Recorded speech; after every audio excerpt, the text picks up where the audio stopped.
Hey, it is Kenny's Audiophile Record Reviews. Thank you very much for viewing my video. As always, please like and subscribe. That will help me and my channel out. I really appreciate that. Thank you very much. In this video, I'm going to mention 10 songs and their albums that have like a deep, like emotional meaning in my life. Something that goes beyond the music a little bit. It has a deep emotional meaning in my life. I know I did a video of the top 10 albums I could not live without. This is different. This is more of an emotional attachment or meaning in my life. These songs, I'm going to mention them in this video and show you the albums. So if you have any songs that have like a deep emotional attachment or meaning in your life that perhaps even goes beyond the music, please leave those in the comment section below. And also, I want to tell my audience this. I'm going to tell you a story involving me and my wife at the end of this video that you definitely want to watch the entire video to hear a story involving me and my wife. Please watch that as well. I really appreciate it. Now, I'm going to start with this album. And this has a very deep meaning in my life. And like I said, a meaning that perhaps even goes beyond the music. And a lot of these, not this one per se that I'm about to show you, have a meaning that goes back to my childhood. But this one is Sinatra, A Man Alone.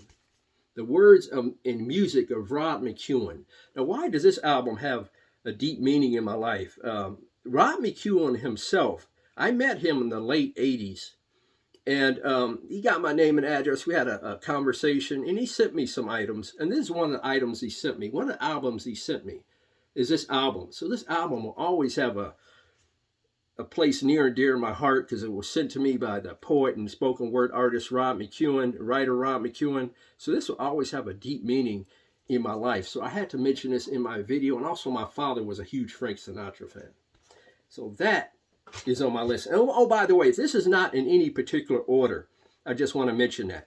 The next album is another album that probably has roots that goes back to my father, because my father was a huge James Bond fan. Whenever there was a James Bond film out, my family and my father were at that movie. And this one is Goldfinger. Why Goldfinger? Well, this is the first James Bond theme that I can vividly remember as a child hearing when it came out. And every time I again hear this, I think of my father, the theme Goldfinger from the movie Goldfinger, the smash hit song by Shirley Bassey, and the smash hit movie Goldfinger, one of the better James Bond films ever made. So this has a deep emotional tie because of my father's love for James Bond movies. Because of that, I'm a huge James Bond fan. So this had to make my list. Goldfinger, the first James Bond theme that I can vividly remember hearing as a child. The next one is the very first jazz album I've seen in my life as a young child. It was part of my father's very small album collection. And this is called the album, The Australian Jazz Quartet.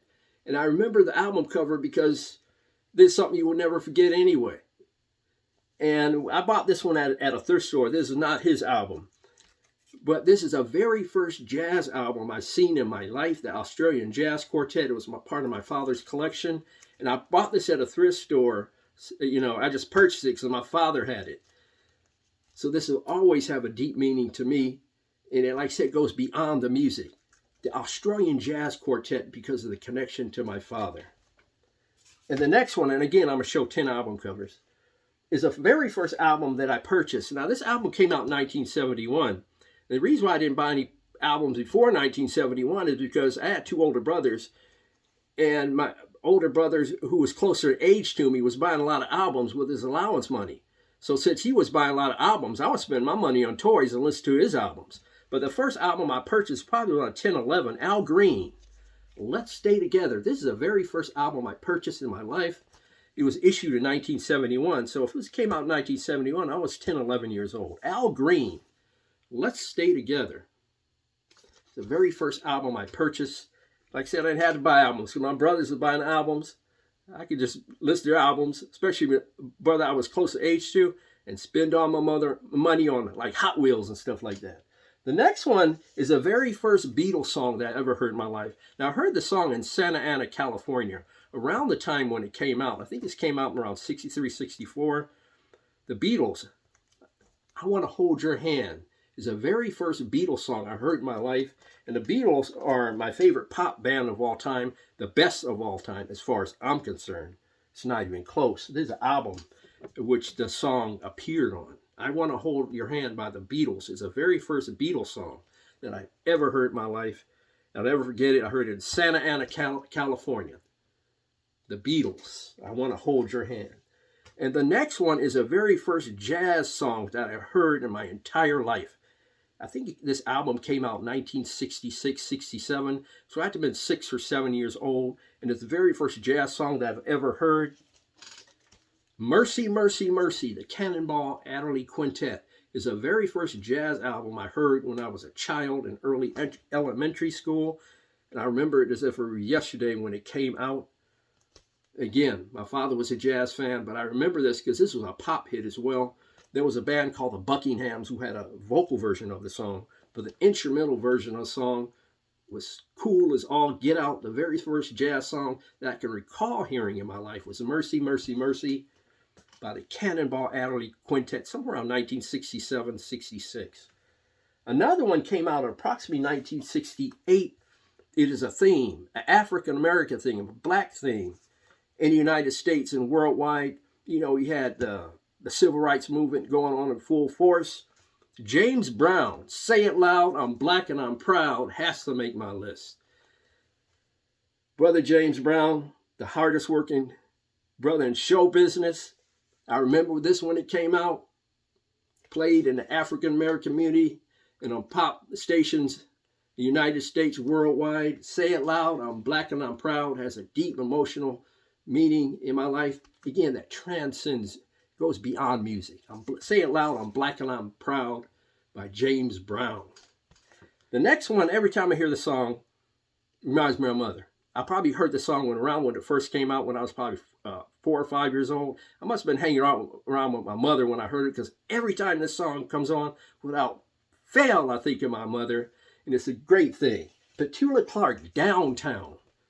I think this album came out around 1964, and I can really remember that song when I was a young child, and every time I think of my beautiful mother. Petula Clark, Downtown.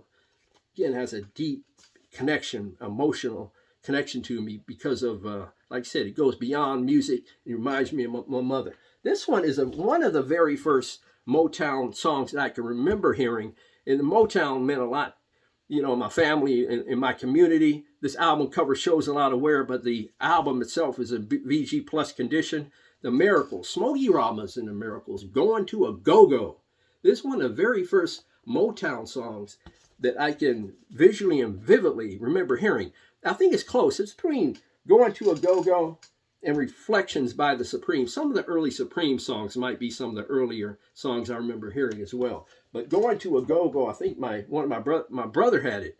He used to play it on a record player, you know, back then, not a turntable. That's one of the very first Motown songs that I ever remember hearing. Going to a Go-Go. It came out, gosh, maybe the mid-60s, somewhere around that, 65, 66. And the next one is the last one. Then I'm going to get to a story about me and my wife. You definitely want to hear that one. This is the first Frank Sinatra song that I can remember hearing. My father was a huge Frank Sinatra fan. He in his mind, Frank Sinatra was the best singer that God ever created. If he was alive today, me and him would have to debate that point, because I think it's Luther Vandross. He thinks it's Frank Sinatra. And I'm cool with his decision. And the name of the song is That's Life. One of the greatest Frank Sinatra songs ever made is That's Life. It was a very good year. It was a great song too. But That's Life is probably the first Frank Sinatra song that I can remember hearing as a child. That connection, that emotional connection with my father, in his mind, Frank Sinatra was the greatest singer. So that had to make my list as well. Frank Sinatra, That's Life. So those are 10 songs that have a, emotional meaning or connection in my life that goes a little bit beyond music. Please leave your comments in the comments section below if you have any. But the story I'm going to tell you about my wife happened on February 6, 2025. I'm going to tell you the story. I got an email from Acoustic Sounds Analog Productions about a reissue series featuring Bob Marley. They're going to issue several of those expensive $150 UHQRs, think it's about maybe 7 albums. I forgot how many. They're going to issue some SACDs and some regular albums. And they're going to issue, I think, approximately of the UHQRs, approximately 4,500 of each one.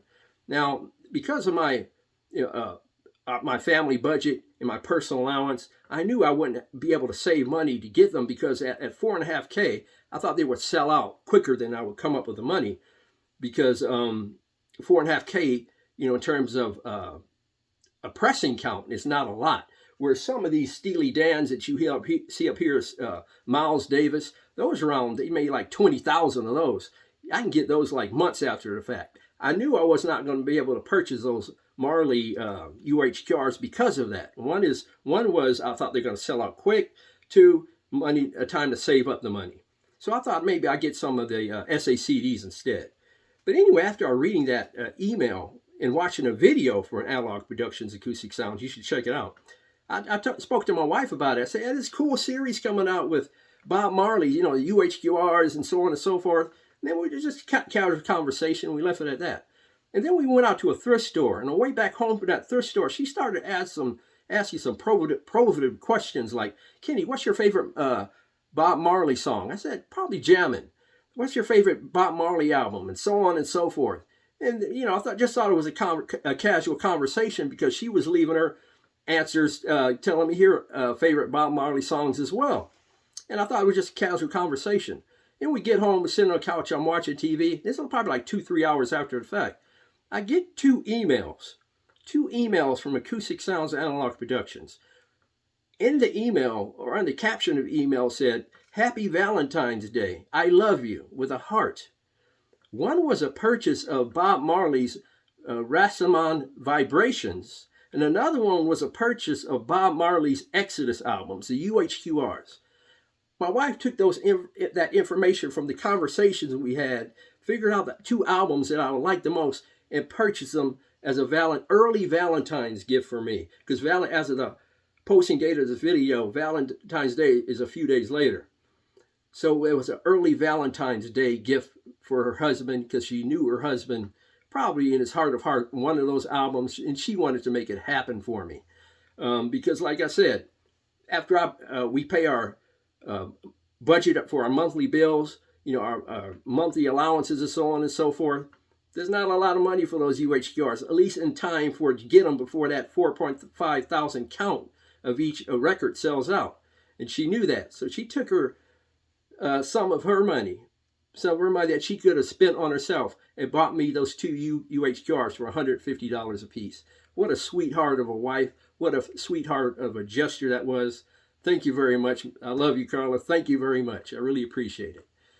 But please leave some of the albums that you have like an emotional, deep attachment to, that perhaps goes beyond music, in the comment section below. Thank you very much for viewing my video. Thank you for watching. Please like and subscribe. God bless, strong love. And as always, keep the peace worldwide. That's most important.